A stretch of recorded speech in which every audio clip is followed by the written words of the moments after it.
نماز ایک عبادت ہے. نماز کیا ہے؟ عبادت ہے.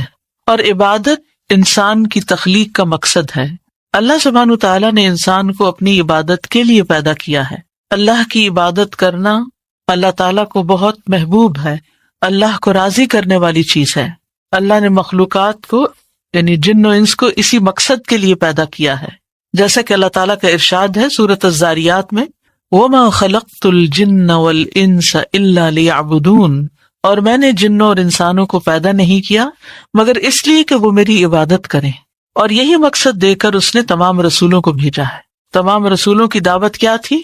ان اعبدوا اللہ، کہ لوگوں اللہ کی عبادت کرو، واجتنبوا الطاغوت، اور طاغوت سے بچو. تو جن و انس کو پیدا کرنے میں حکمت کیا ہے کہ ایک اللہ کی معرفت حاصل کریں، اس کے آگے جھکیں، اس کی اطاعت کریں، اس کی فرما برداری کریں. اللہ نے ان کو بیکار اور بے مقصد پیدا نہیں کیا. قرآن مجید میں آتا ہے افحسبتم انما خلقناکم عبثا وانکم الینا لا ترجعون، کیا تم سمجھتے ہو کہ ہم نے تمہیں یوں ہی بیکار پیدا کیا اور یہ کہ تم ہماری طرف لوٹائے نہیں جاؤ گے، واپس نہیں آنا تم کو. تو اس سے یہ پتہ چلتا ہے کہ انسان دنیا میں صرف کھانے پینے، کھیل کود اور صرف خوشی منانے کے لیے نہیں آیا بلکہ اللہ کی عبادت کے لیے آیا ہے.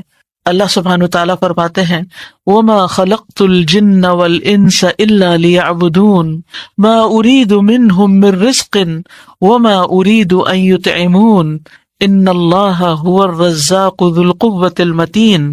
میں نے جن و انس کو نہیں پیدا کیا مگر اس لیے کہ وہ میری عبادت کریں. ما اريد منهم من رزق، میں ان سے کوئی رزق نہیں مانگتا، میں ان سے رزق نہیں چاہتا، اور نہ یہ چاہتا ہوں کہ وہ مجھے کھلائیں. کھلاتا کون ہے؟ اللہ. بے شک اللہ ہی بے حد رزق دینے والا، طاقت والا، نہایت مضبوط ہے. تو اس لیے ہم سب کو کیا کرنا ہے؟ کس چیز پر زیادہ فوکس کرنا ہے؟ عبادت پر. اب آپ دیکھیے کہ یہاں پر دو لفظ آمنے سامنے لکھی اپنے نوٹس میں، عبادت کرنا اکول ٹو رزق کمانا. ٹھیک ہے، عبادت کرنا، رزق کمانا. اگرچہ یہ دونوں ہی اپنی اپنی جگہ اہم ہے لیکن عبادت زیادہ اہم ہے. قیامت کے دن یہ تو پوچھا جائے گا کہ انسان کی عبادت کیسی تھی. سب سے پہلا حساب ہی نماز کا ہے، لیکن یہ نہیں پوچھا جائے گا کہ وہ مرتے وقت کتنی جائیداد چھوڑ کر آیا، کتنی پراپرٹی تھی اس کی، کتنا بینک بیلنس تھا، کتنے گھر بنائے تھے اس نے، اور دنیا میں کس نمبر پر تھا. امیر ترین آدمیوں کی جو فہرست ہوتی ہے اس میں سے کون سا نمبر تھا اس کا، یہ تو نہیں پوچھا جائے گا. اور نہ یہ میرٹ ہوگا، اور نہ اس بنا پر کسی کی کوئی قدر اور عزت ہوگی، بلکہ کیا پوچھا جائے گا؟ جس کام کے لیے تمہیں بھیجا گیا تھا، جس مقصد کے لیے تمہیں پیدا کیا گیا تھا، وہ تم نے پورا کیا یا نہیں کیا. تو چلیے ہم دیکھتے ہیں کہ عبادت کا معنی کیا ہے. عبادت کا معنی کیا ہے؟ جیسے نیت کا معنی تھا نا، اسی طرح عبادت کا معنی. نیت کا کیا معنی تھا بولا؟ پختہ ارادہ. جی ہاں، کسی کام کو کرنے کا پکا عزم، پختہ ارادہ. اب عبادت کا بھی لغوی معنی، لغت میں عبادت کا معنی ہوتا ہے عاجزی اور خضوع، کسی کے آگے جھک جانا. عبادت کا لفظی معنی کیا ہے؟ عاجزی اور خضوع، جھکنا. اور شرعی معنی ہے یہ ہر اس چیز کا جامع نام ہے جس کو اللہ پسند کرتا ہے اور اس سے راضی ہوتا ہے. کیا ہے؟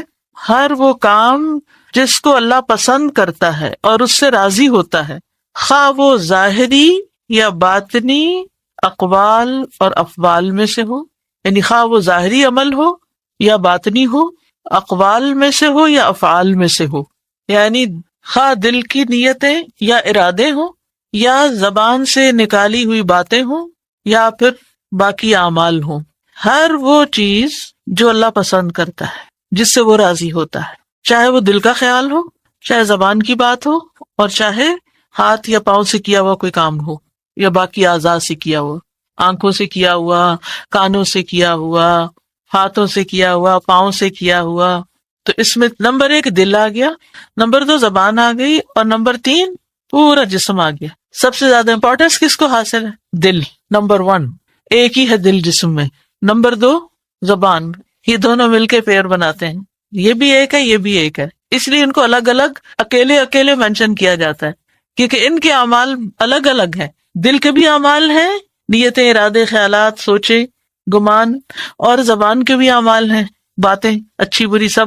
اور باقی سارا جسم جو ہے، آنکھیں، کان، ناک اور جو جسم کے باقی حصے ہیں، ہاتھ، پاؤں، سب کے سب ان سے جو افعال سرزد ہوتے ہیں. ٹھیک ہے، تو یہ عبادت کا لفظ جو ہے دل، زبان اور جوارح سے صادر تمام اعمال میں سے پسندیدہ پر ہوتا ہے. عبادت کا اطلاق دل، زبان اور جوارح سے صادر ہونے والے پسندیدہ محبوب اعمال پر ہوتا ہے. اب عربی میں آپ دیکھیے کتنی مختصر جامع تعریف ہے. ہی اسم جامع لکل ما یحبہ اللہ ویرضاہ من الاقوال والاعمال الظاہرۃ والباطنۃ. ٹھیک ہے، اسم جامع، جامع نام ہے. عبادت ایک لفظ ہے جو جامع ہے، کمپریہنسو ہے. ہر اس چیز پر اس کا اطلاق ہوتا ہے جس کو اللہ پسند کرتا ہے، جس سے راضی ہوتا ہے، چاہے وہ اقوال میں سے ہو یا اعمال ظاہریہ اور باطنیہ میں سے ہو. باطنی اعمال کون سے ہیں؟ دل کے. پھر والعبادۃ تطلق علی شیئین، عبادت کا اطلاق دو چیزوں پر کیا جاتا ہے. نمبر 1 التعبد، اور نمبر 2 المتعبد بہ. ابھی لکھ لیجئے، الاول التعبد. التعبد کا کیا معنی ہے؟ اطاعت، اور وہ ہے اللہ عز و جل کی محبت اور تعظیم کے لیے، اللہ کی محبت اور عظمت کے لیے ذلت اختیار کرتے ہوئے اس کے احکامات پر عمل کرنا اور اس کی منع کی ہوئی چیزوں سے اجتناب کرنا. تعبد ایک عمل ہے، رائٹ؟ تعبد کیا ہے؟ عمل. کیا عمل ہے یہ؟ کہ اللہ کی محبت اور عظمت کے احساس کے ساتھ اس کا حکم ماننا اور اس کی منع کی ہوئی چیزوں سے بچنا پوری عاجزی کے ساتھ. یا دوسرے لفظوں میں کہیے محبت اور عاجزی کے ساتھ. یعنی ایک طرف محبت ہے، اللہ کی عظمت کا احساس ہے، اور دوسری طرف عاجزی. اللہ کے احکامات پر عمل کرنا اور اس کی منع کی ہوئی چیزوں سے رکنا. دیکھیے ہم سب پیدا ہی عبادت کے لیے ہوئے ہیں، اور ہمیں عبادت کا میننگ ہی مشکل لگ رہا ہے، اس کی ڈیفینیشن ہی مشکل لگ رہی. اس کو ذرا بار بار پڑھیں گے تو دل میں اترے گا. عبادت کا لفظ سامنے آتے ہی کیا آنا چاہیے؟ محبت. محبت. آپ نے ایسے سانگ سنے ہوں گے کہ جس میں گانے والے جس سے محبت کرتے ہیں اس کو صنم کہتے ہیں. سنا ہے کبھی؟ صنم. صنم کیا چیز ہوتی ہے؟ بت. اور اس کے لیے وہ عبادت کا لفظ بھی استعمال کرتے ہیں. یعنی معبود جو ہے وہ محبوب ہوتا ہے، یا محبوب معبود ہوتا ہے. سمجھ آئی؟ محبوب beloved جس سے ہم محبت کرتے ہیں وہ کیا ہوتا ہے؟ ہمارا معبود بھی بن جاتا ہے، کیونکہ ہم اس سے کیا کرتے ہیں؟ محبت کرتے ہیں، اور اس کے لیے کیا کرتے ہیں؟ اس کی تعظیم کرتے ہیں. اور پھر اس کے آگے کیا کرتے ہیں؟ جھک کے رہتے ہیں یا اکڑ کے رہتے ہیں؟ جھک کے رہتے ہیں.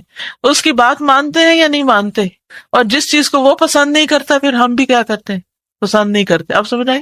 اب غیر اللہ سے جوڑا نا تو پھر سمجھ آ گئی ہے، کیونکہ ہم کرتے یہی ہیں نا.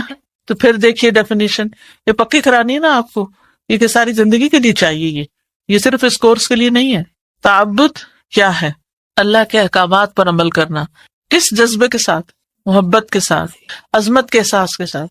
کیا کرتے ہوئے؟ جھکتے ہوئے، عاجزی اختیار کرتے ہوئے، اور صرف اس کے احکام پر عمل کرنا، یا اس کی ناپسندیدہ چیزوں کو چھوڑنا بھی، اس کی منع کی ہوئی چیزوں کو چھوڑنا بھی. ٹھیک ہے. دوسرا ہے المتعبد بھی، اور مشکل. وہ کیا چیز ہوتی ہے؟ بھی کا کیا مطلب ہوتا ہے؟ جس کے ساتھ. یعنی اب آپ نے اوپر تو یہ کہا نا کہ ہم محبت کے ساتھ بات مانیں گے، چلو سیدھی سی بات یوں کر لیتے، ٹھیک ہے، یا کچھ کریں گے اللہ کی محبت کے لیے، کچھ کریں گے تو کیا کریں گے؟ وہ جو کریں گے نا، جو طریقہ اختیار کریں گے وہی متعبد بھی ہے. اس سے مراد اقوال اور ظاہری اور باطنی اعمال میں سے ہر وہ چیز ہے جس سے اللہ محبت رکھتا ہے. یعنی اقوال کیا؟ متعبد بھی ہی ہیں. جیسے تسبیح، یہ متعبد بھی ہی ہے. جیسا کہ دعا اور ذکر کرنا، محبت اور خوف، اور نماز، اور اسی طرح کی دیگر چیزیں. نماز کیا ہے؟ متعبد بھی ہے. وہ چیزیں، وہ طریقہ جس کے ساتھ ہم اللہ کی